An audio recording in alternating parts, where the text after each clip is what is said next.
واتقوا الارحام، اور ڈرو رشتوں کے توڑنے سے ڈرو، رشتے نہ توڑا کرو، اس لیے کہ اگر رشتہ توڑو گے تو اللہ تعالیٰ ناراض ہو جائیں گے، اور اللہ ناراض ہوں گے تو بنے ہوئے کام بگڑ جائیں گے۔ آج ہر آدمی اس چکر میں کہ جی کوئی عمل مل جائے، عملیات کے چکر میں کہ کوئی عملیات مل جائے، تو مجھ سے ایک آدمی نے فون کیا کہ آپ کوئی عملیات جانتے ہیں؟ میں نے کہا بھائی میں نہیں جانتا، اس چکر میں پڑے ہوئے ہیں، کوئی عملیات مل جائے ہمیں، بس گناہ چھوڑنا نہیں ہے، اللہ کی ناراضگی ہے، سارے دنیا کے لوگ مل کے آپ کو عمل دے دیں، آپ کا کام کیسے بنے گا؟ اللہ کرے کہ یہ بات ہماری سمجھ میں آ جائے۔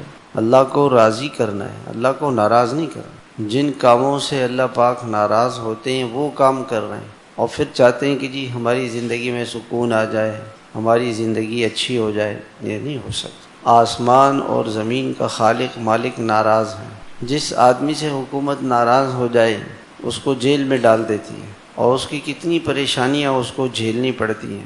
دنیا کے اندر ہم دیکھتے ہیں اللہ پاک جو خالق مالک ہے، کائنات کا رب ہے، وہ ناراض ہو جائے تو کیسے زندگی میں سکون آ سکتا ہے؟ زندگی پرسکون بنانے کا آسان نسخہ کیا ہے کہ اللہ کو راضی کریں، اللہ کو راضی۔ اس لیے حضور صلی اللہ علیہ وسلم کی صلہ رحمی کے بارے میں بہت ساری حدیثیں ہیں۔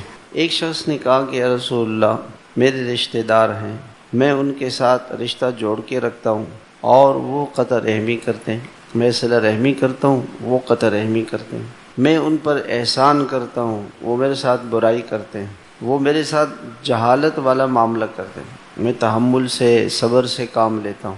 حضور صلی اللہ علیہ وسلم نے فرمایا اگر تیری بات سچ ہے تو ان کے منہ میں خاک ڈال رہا ہے، یعنی وہ ذلیل ہو جائیں گے، وہ پریشان ہوں گے، وہ رسوا ہوں گے۔